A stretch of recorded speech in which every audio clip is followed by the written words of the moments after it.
On today's show, the Dallas Mavericks should blow it up. They should. Two timelines are very, very difficult in the NBA. They usually end badly, but there is a chance. And we know the Mavs aren't going to blow it up. So what's it going to look like? I'll tell you on today's Locked On Mavs. All right, I got Mark Tatum back up. I mean, if we get top two, that's insane. Fourth pick is the Charlotte Hornets. The Charlotte Hornets. The Philadelphia 76ers. Oh, okay. Oh my God. Okay. Mavericks versus Stop it. Stop. The number one pick will go to the Dallas Mavericks. Cooper Flagg will fly in Dallas. Dogs, all of us, all five. You are Locked On Mavs. Great, Your daily Dallas Mavericks podcast. No one's dying. Part of the Locked On Podcast Network. Still can't leave. Your team every day. I'm going to get a city like that. And welcome. You are locked on to the Dallas Mavericks. My name is Nick Angstadt, media member covering the Dallas Mavericks for 10 years. Thanks for being an everydayer, making Locked On Mavs your first listen. Today's episode is brought to you by FanDuel. Right now, new customers get $200 in bonus bets on your first $5 bet wins. Today's episode, I want to talk through the two timelines approach because the Mavs now have Cooper Flagg, or will have Cooper Flagg. They've got Anthony Davis and Kyrie, or we hope they'll have Kyrie Irving. And so they've got this two timelines approach going. How have we seen that work in the past? If the Mavs were to blow it up, what would it look like? How would they go about it? And then we'll actually look at, what the actual, roster and the plan is going to look like, because I don't think they're going to blow it up. I don't think that's going to happen. So, well, let's start here. The Mavs should blow it up, though. They should blow it up. They should trade Anthony Davis and Kyrie. They should trade their pieces off, and they should go for full rebuild. That's what you should do with a young superstar like Cooper Flagg coming into the fold, because you start to look at some of the examples in the past of teams that went with the two timeline approach, and it's very difficult to navigate. Some of them have had some great success, and I'm going to go through some of them. But with Cooper Flagg, 18 years old, coming in, and by all accounts, from everything you've heard on this show for the last 2 weeks, one of the best players we've seen coming out of the draft in a while. And then they have Dereck Lively. You've got some other young players, Max Christie, definitely a rotation piece. And then you have Omax and Jaden Hardy. They're kind of in that, in that young core timeline. Hopefully prosper, and I guess hopefully Hardy too take a leap this year. Then you've got your aging stars, 32 and 33 years old for Anthony Davis and Kyrie Irving. They're still in their prime, I would say, especially for 2025 NBA. And so I do think that there's a possibility for the Mavericks to be good this year and to do something really awesome. And then all of a sudden we go, all right, yeah, I think that was worth it. But I'll tell you why I think that they should actually blow it up when I start to go through some examples. And then the Mavericks have this other sect of players that I just have labeled role players. The 27-year-old Najee Marshall, PJ Washington, Daniel Gafford, the 30-year-old Caleb Martin, 35-year-old Klay Thompson, and then the ageless wonder Dwight Powell. And so you've got these buckets of players now where you have these two timelines. The role players kind of sit in the middle because it doesn't really matter what age role players are at to a certain point. They stick around for 3-4 years maybe. When you're with your stars, you want to keep them for, Cooper Flagg, you hope 9, 10, 20, 21 years for Dirk Nowitzki. And so you start to look at it and they're like, all right, well, let's go through some of the examples of some of the two timelines approaches that have not worked and have kind of worked in some other cases. And in the cases where it did work, it kind of took like an act of God for them to work at a certain point. 2021, the Warriors, they're on the end of their timeline. Kevin Durant has been gone for a couple years. They've got Curry, they got Klay Thompson still, but Klay Thompson dealing with his injuries. And then you have Draymond Green, and you get James Wiseman, number 2 pick in the draft in 2021. He's 19 years old in that first season. Jordan Poole, 21 years old. So they've got these two timelines kind of, or what they thought was two timelines. Curry's 32, Draymond's 30, Klay Thompson's out this year in 2021. They go 39 and 33 that year. They lose 2 play-in games in a row and they get knocked out. And that one ended by James Wiseman just not being a good enough player because he got traded 2 years after he got drafted, basically. And in 2022, somehow the Warriors won the dang title. Like they pivoted enough, they had enough, made it work, played that Mavericks team in 2022, and they won the title, which was like, it didn't even matter that James Wiseman didn't work for them in that year. And now we see where they are now. And obviously they're aging out, but that one like worked out, but not in a way that we want this one to work out, right? Would you want Cooper Flagg to flame out like James Wiseman, but then the Mavs win the title in like 2026 or 2027? Like, is that what you would want? I don't think so. But that's how that one ended. And it just didn't end well because Wiseman wasn't good. Now let's look at some examples of some better ones. The 2018 Celtics with Kyrie on it are actually probably the best example of this two timelines thing and how you could actually make it work. And here's how they did it. 2018-19, they already have Jaylen Brown. They're 2017-18. They already have Jaylen Brown. They bring in Jason Tatum, 19 years old. They have Kyrie Irving, who's 25 years old in year 7. Gordon Hayward, they bring in. Remember, he was an all-star in Utah. He's 27 years old. Horford is 31. They also have Marcus Morris, who's 28, who was a high-level role player at that point in his career.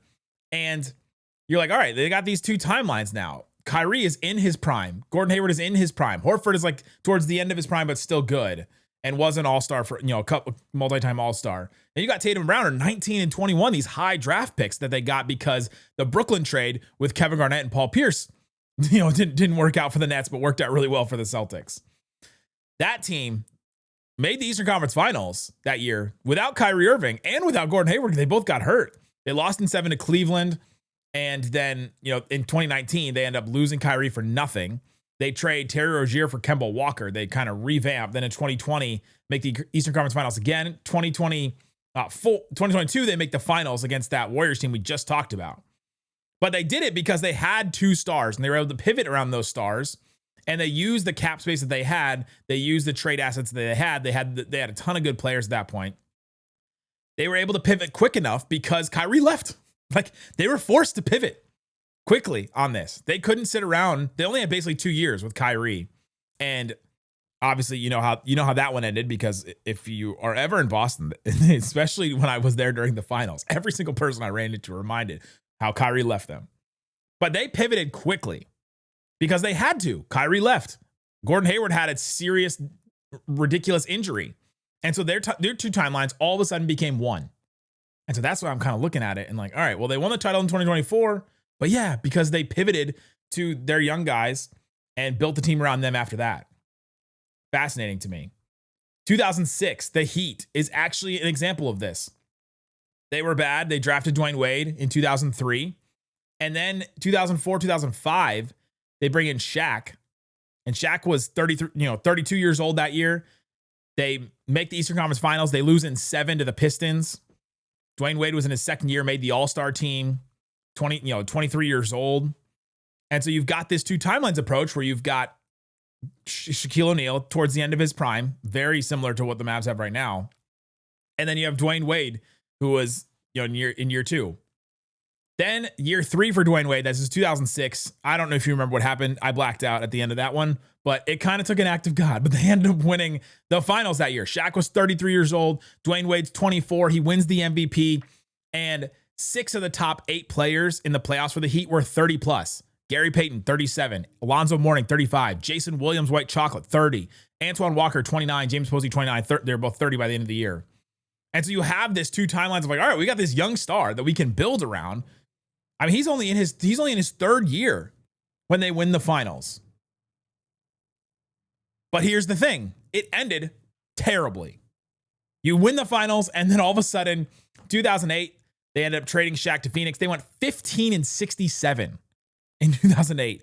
They drafted Michael Beasley early in the draft. That didn't work out, and they basically didn't recover until not 1, not 2, not 3, the big 3. And we know how that ended in 2011. But like this is a prime example of how, all right, you've got this window and you've got to nail it. You've got to nail this first like 3 or 4 year window, because if you don't, you're going to end up like this Heat team. And I don't know that the Mavs can pivot to getting a LeBron James and a Chris Bosh level star. That was an act of God that it just worked out. Those guys had played together in Team USA. Cooper Flagg's probably going to be on Team USA. Is that going to happen for him? I don't know, but it's like a once in a generation event where those guys happen. It was like a crazy scenario that Curry and the Warriors won in 2022 because we thought that they were done. Then you go 2012, the Spurs. I think this is another example. Kawhi Leonard wasn't as high of a draft pick, and Dwayne Wade was only the 5th pick in the draft. It's not like he was a number 1, number 2 pick. But Kawhi Leonard was, a lottery pick. He comes in his rookie year. He's 20 years old. He's playing 24 minutes a game. This is kind of what I think Cooper Flagg may play. Probably, hopefully more than that, but we'll see. They got 35-year-old Tim Duncan, 29-year-old Tony Parker, 34-year-old Manu Ginobili. The next year, after 2012, they make the finals. It was the Ray Allen shot against the Heat. Then they win the finals in 2014. Kawhi Leonard's the MVP. So you have this example of a team that, all right, we have this one timeline, and then we go, all right, we're going to pivot year 3 of Kawhi Leonard. They were able to win the finals because he stepped up enough. They had enough depth. They had enough players. Like, does that sound familiar? Coming up. All right, so then for the Spurs, they won the finals in 2014. Kawhi was the MVP. Duncan was 37. Manu was 36. Parker was 31 on that finals team. So, ages sound familiar. Then in a couple years, we could be saying the same thing about Cooper Flagg leading this Mavs team with these really good but aging stars and then a bunch of really good role players around him. This ended in disaster, though. They win the finals. Summer of 2015, they signed LaMarcus Aldridge. It was this massive deal. It was like the biggest free agent signing that they ever got in San Antonio. He was the big prize that summer in free agency. End of 2016, they lose in the second round. Tim Duncan retires. End of 2017, they make the Western Conference Finals, but Manu Ginobili retires at the end of that. End of 2018, they are ousted in the first round. Kawhi Leonard forces a trade. And then in 2019, and Kawhi Leonard forces a trade, which that ends it, right? They weren't even able basically to pivot around their next star. Or they tried to with LaMarcus Aldridge, but they weren't able to fully do that. And then 2019, Kawhi Leonard wins the title with the Raptors. The Spurs lose in the first round, and they haven't made the playoffs since. And they basically didn't recover until they got Victor Wembanyama.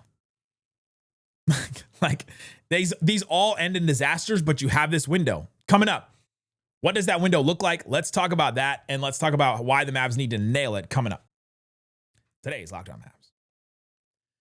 Today's Locked On Mavs is brought to you by FanDuel.com. Go check out FanDuel, see what is available for you. They have all kinds of great stuff. The Pacers are up 2-0 against the Knicks. Kind of wild. I'm actually very fascinated to look to see what the odds are right now.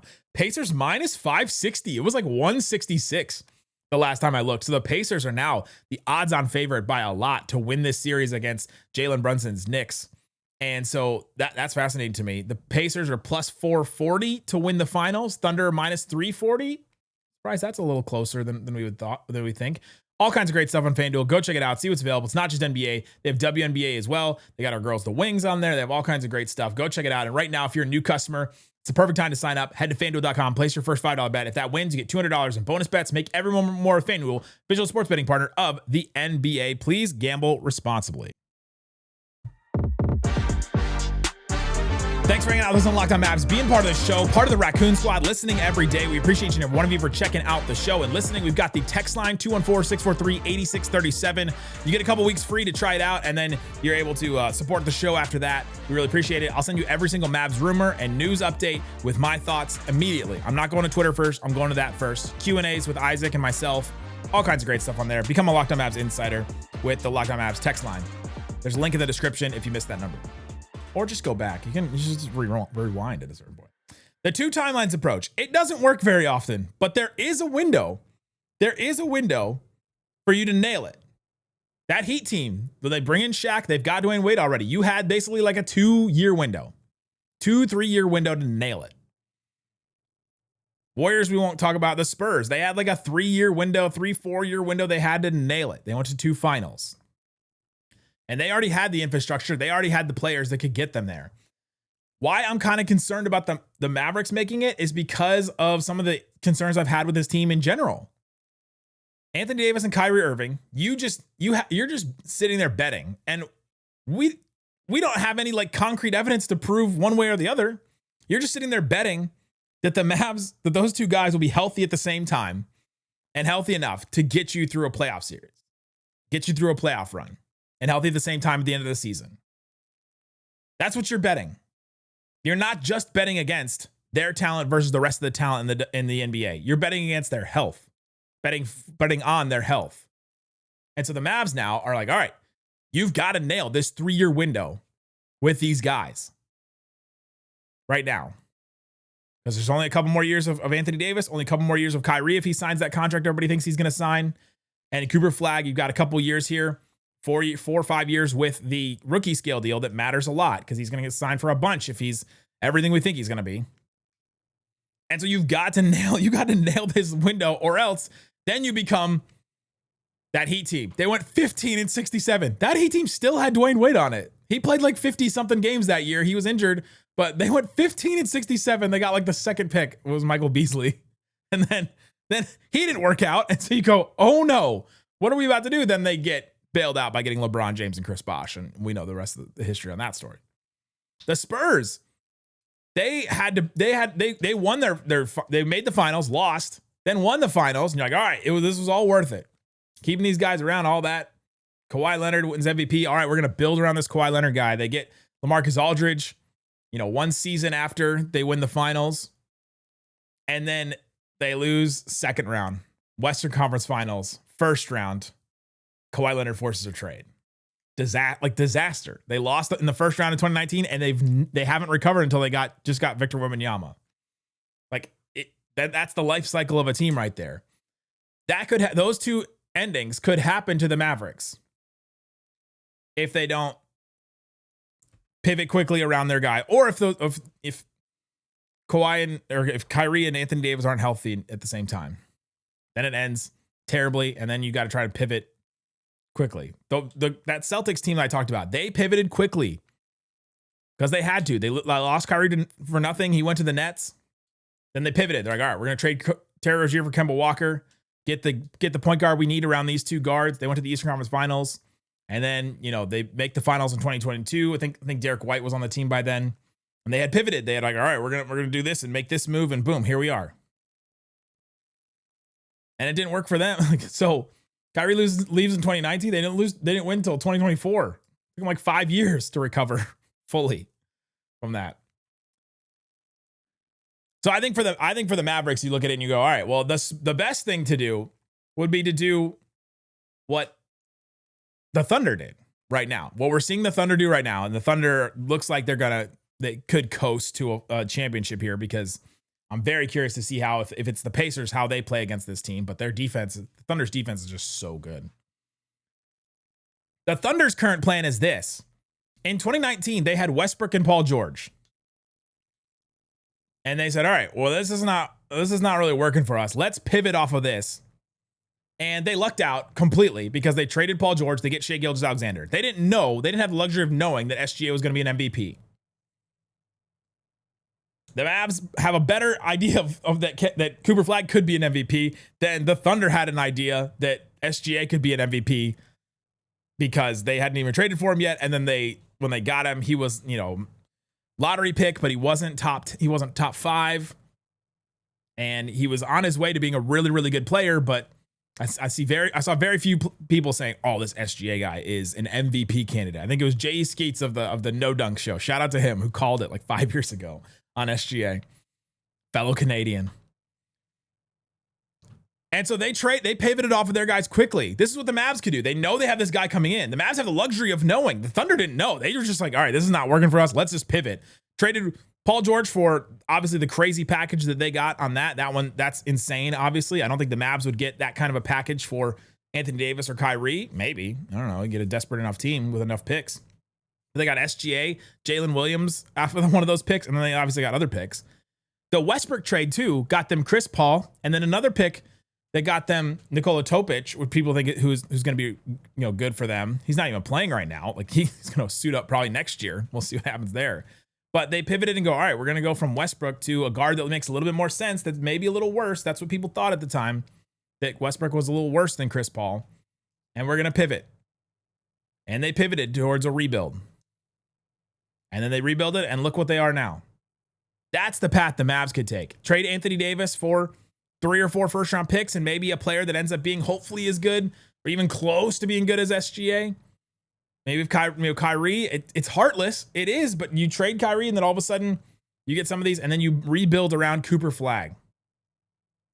That's, I think, the direction they could go. I don't think they're going to do it, though. I don't think they're going to do that. They're going to try and lean into this next 3 years, and that's what they're going to do. But the history says that you've got to nail these next 3 years. And if you don't get lucky, basically, then it's going to end in some kind of disaster. It's going to take you like 3 or 4 years to recover. Because a good team doesn't get the kind of assets that a team that gets a Cooper Flagg normally gets. And so then we're going to be 3-4 years from now going, oh my gosh, what is this core that they're building around? It's almost like starting with Luka, where you start with Luka and you go, all right, man, we got this guy rookie year. Oh my gosh, he's so good all of a sudden. Then you don't get the good assets because your team's too good. And they had to put everything into Kristaps Porzingis, and that ended up not super working. And then you end up lucking out with Brunson, and then he left, and you're like, okay. Then you're left for the 2023 roster where you go, what is this roster around this star player? We've had him for 5 years now, and what do we have to show for it? So that's what I think could happen here. And that's why they should lean into a rebuild. They should blow it up. Like, that's what they actually should do. They're not going to do it. And I'm excited to see how this team, I'm still excited to see how this team looks. I'm excited to see how this team plays. Anthony Davis, Kyrie, I think are going to be really good for Cooper Flagg's career. I bet a lot of people won't hear that part of the show and will just say, Nick thinks they should blow it up and he hates Anthony Davis and he hates Kyrie. No, I want to see them. But I think smart money would say you build around the young superstar because you only have a certain window to take advantage of some of these assets and to get the Jaylen Brown next to a Jason Tatum, and that's how they pivoted. Coming up, let's get into what it actually is going to look like over the next, 3 or 4 years, this window that the Mavs have, and then what happens after that. We'll get into all that and more.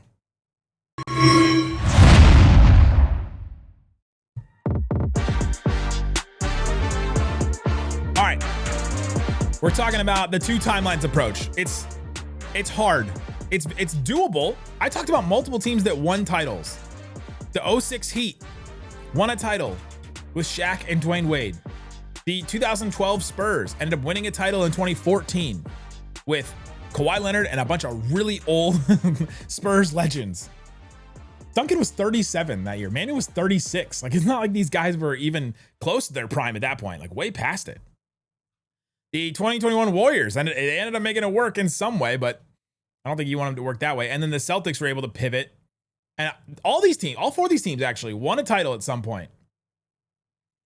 But it was how they ended up getting there that I don't think the Mavs could. I don't know that the Mavs could do it in these next 3 years. And then I don't know that they're going to be able to pivot as well as some of these other teams did by the end of this run here. So what's that going to look like? I did this a little while ago when I talked about Cooper Flagg's 10-year plan for the Mavs. I sort of hinted at this timelines thing. So year 1, 2025, 2026, Cooper Flagg's rookie year, 18, 19 years old. We're really excited about it. We've got Anthony Davis at 33, Kyrie Irving post-injury. When he comes back, he'll be 34. And we're like, all right, they're still in their prime. They're going to look good. These guys are going to play together. Hopefully, they should make the playoffs. Cooper Flagg making the playoffs his rookie year. Like, okay, that's a chance. But I don't know that Kyrie's going to be back enough to give them everything they're going to need at that guard spot to win a title, You look at what Brunson's given you, what Tyrese Halliburton's given you, what Anthony Edwards was giving them, what SGA is giving them.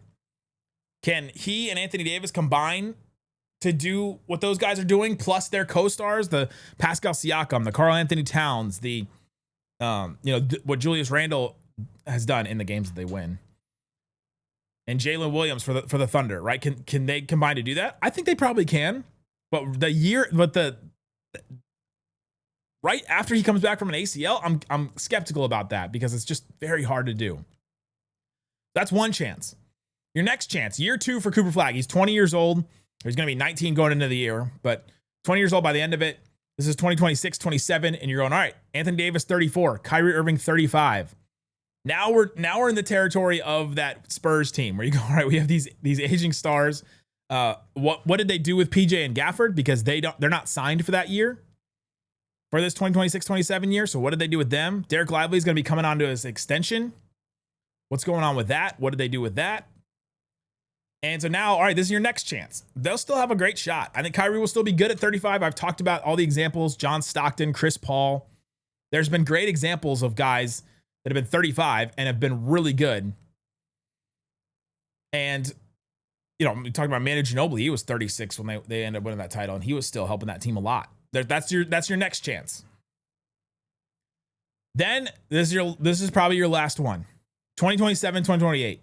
Year 3 for Cooper Flagg. He's 20 years old going into the season, ends it at 21. Anthony Davis is 35. Kyrie is 36. AD and the Kyrie contract we think he's going to sign are ending. Cooper Flagg's going to get his rookie deal extension. It's not going to kick in until year 5, but he gets that extension probably there. And you're like, all right, that's your next chance.